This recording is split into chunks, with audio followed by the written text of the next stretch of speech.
ऊपर वाला कंसेप्ट कहाँ से आया है। हम बीच में देखिए चूँकि सिस्टमेटिक बात करेंगे तो एक ही टॉपिक को कवर कर पाएंगे, बहुत सी चीज़ें आप लोग के सामने नहीं प्रस्तुत कर पाएंगे।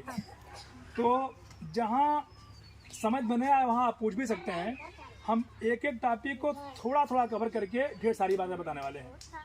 तो जैसे अब एक बात आई कि ऊपर वाला सिद्धांत कहाँ से आया। जब हम जैसे सृष्टि का जब निर्माण हुआ, पहले एक बात तो आप लोग सब जानते हैं ना, यहाँ मैक्सिमम अनुयायी इस बात के होंगे कि ईश्वर की बनाई हुई संतान हम लोग नहीं है। सहमत है इस बात से? नहीं है। जो एक सिद्धांत प्रतिपादित किया गया है दूसरे लोगों द्वारा, जो शोषक वर्ग या दुश्मन वर्ग है जिसको कह सकते हैं, कि उसका कहना है कि नहीं हम सब ईश्वर की संतान ना, ईश्वर ने हमको बनाया है। यदि हम बुद्धवादी हैं तो बुद्ध का कहना है कि ईश्वर कोई है ही नहीं। तो अब इस बात से तो सहमत हम हो गए कि हम ईश्वर की संतान नहीं। विज्ञान भी इस बात पर मुहर लगाता है कि सृष्टि का निर्माण जो हुआ है वो तत्वों से, पदार्थों से मिलकर बना हुआ है। किसी अल्लाह ने या किसी पैगंबर ने या किसी ईश्वर ने या किसी ब्रह्मा विष्णु महेश ने हमको नहीं बनाया। कभी इस टॉपिक पे हम चर्चा करेंगे, एक ही टॉपिक को लेकर कैसे कैसे तमाम जो कुछ स्टूडेंट रहेंगे तो वो आएगा कि कैसे ये रिएक्शंस हो रहे हैं। करीब 4.5 लाख करोड़ पहले ये जो है कि एक बिग बैंग थियरी जो कुछ स्टूडेंट जानते होंगे कि अचानक कैसे विस्फोट होता है, सारे तत्व बिखरते हैं, उनमें से दो तत्व कैसे टकराते हैं। जैसे आज ही क्या है, जो नॉर्मल स्टूडेंट होंगे आप लोग जानते होंगे, एक ऑक्सीजन एक तत्व है, एक हाइड्रोजन एक तत्व है। दोनों अलग अलग तब तक गैस हैं और दोनों मिल गए तो पानी बन गए, है ना। ये तो सिंपल सी बात है। तमाम ऐसे चीज है। तो ऐसे ही दो तत्वों की, पानी ही मान लीजिए, पानी दो तत्व मिले तो पानी बना। पानी में ही जो है पहले जीव की उत्पत्ति हुई है। इसको डार्विन ने इस सिद्धांत को बहुत अच्छी तरह समझाया है। और आज चूंकि इनके सिद्धांत को खारिज रिकॉर्ड कर रहे हैं, इनके सिद्धांत को जो है चूंकि खारिज हो रहा है, इस नाते डार्विन की थियरी को ही कोर्सों से हटा दिया गया।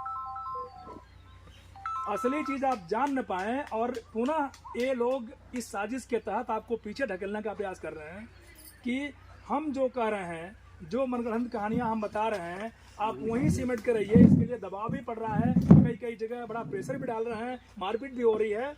आप असली चीज बुद्ध के ज्ञान को, डार्विन के ज्ञान को, विज्ञान के ज्ञान को आप लोग न जान पाए, इसके लिए ये पूरी तरह साजिश कर रहे हैं, पूरा प्रयास कर रहे हैं। और हम क्या है कि आपस में ही लड़ कट रहे हैं और असली चीजों को न जान के बिल्कुल समाज से कटे हुए हैं। तो पानी में जीव पैदा हुआ, रेंगते रेंगते बाहर आया, बाहर आके फिर जो है को रेप्टाइल जो रेंगने वाले जीव बने, वहां से कुछ पेड़ पर चढ़े, कुछ उसमें से एक थोड़ा सा आगे, बड़ी तेजी से आगे बढ़ रहा हूँ, बंदर बने। तो ये हुआ कि हम लोग तमाम पढ़ते हैं कि हम लोग, हमारे पूर्वज बंदर थे। ये मानते हैं ना, बंदर ठीक है, लेकिन यदि हमारे पूर्वज बंदर थे, बंदर से हम आदमी बन गया तो आदमी बंदर क्यों है? उनको सबको आदमी बन जाना चाहिए था। सारे बंदर आदमी नहीं बने। उसका एक सिद्धांत है, कभी चर्चा होगी। जिन बंदरों ने हाथ में डंडा उठाया या दो पैरों में खड़ा होके वो चलना शुरू किया, उसकी एक प्रजाति, सारे बंदर नहीं, एक प्रजाति उस जो है वो आगे विकसित होके मनुष्य बने, बाकी बंदर के बंदर रह गए। अब ये डंडा वाले सिद्धांत जो है इस पर चर्चा होगी, क्योंकि डंडा एक औजार के रूप में इस्तेमाल हुआ और हमारे जीवन में करोड़ों साल पहले से लेके आज तक औजारों का बहुत बड़ा महत्व है। और जितनी भी क्रांतियां हुई हैं सब औजारों से हुई। औजार बदलता है तो पूरी एक तरह से क्रांति होती है और पूरी परिस्थिति स्थिति से बदल जाती है। जैसे एक उदाहरण मैं दे दूं, दो उदाहरण देंगे। पहले जब हम जंगलों में रहा करते थे तो सारे लोग जीवन के लिए आधारित थे। जंगल में जो फल फूल हैं, जो उसी को पेट भर के अपना जो है कि जिंदा रहा। क्योंकि इन्होंने तो साथ दिया नहीं, हम तो अकेले मारे हैं। तो जब हम अकेले मारे तो अधिकार भी किसका होगा? अकेले का होगा।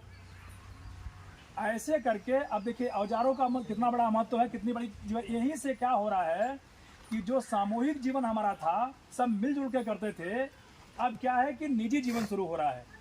हमने मारा, किसी की मदद नहीं लिया, हमारा शिकार है। अब क्या है, मान लिया हमने गाय मार दिया, तो एक आदमी गाय तो पूरा खा नहीं लेगा।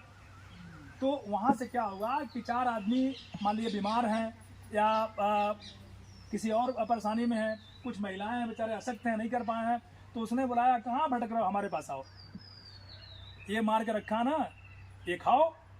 अब खाओगे भैया फ्री में तो हमारे लिए कुछ करना पड़ेगा। यहाँ से शुरू होता आपका निजी जीवन, निजी संपत्ति, निजी जीवन।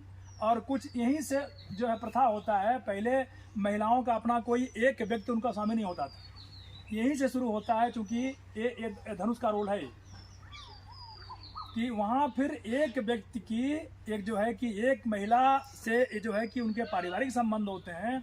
अब 4 जगह नाचने के बजाय वो कि एक परिवार का रूप वहाँ से धारण कर रहा है, और जो सिंगल फैमिली का कंसेप्ट वहाँ से शुरू होता है। मैं औजारों पे बात कर रहा था, एक बात और मैं जो है इसको कभी व्याख्या करेंगे हम बाद में, हम करेंगे औजारों का कितना महत्व होता है। अभी आप लोग जैसे बुजुर्ग लोग हैं, आप लोग के समय में एक जो संपन्न लोग थे उनके घरों में हरवाह होते थे, चाचा होते थे ना हरवाह, हैं? अब हल तो खत्म हो गया, ट्रैक्टर आ गया। अब हल खत्म हो गया तो अब हरवाह कोई है क्या?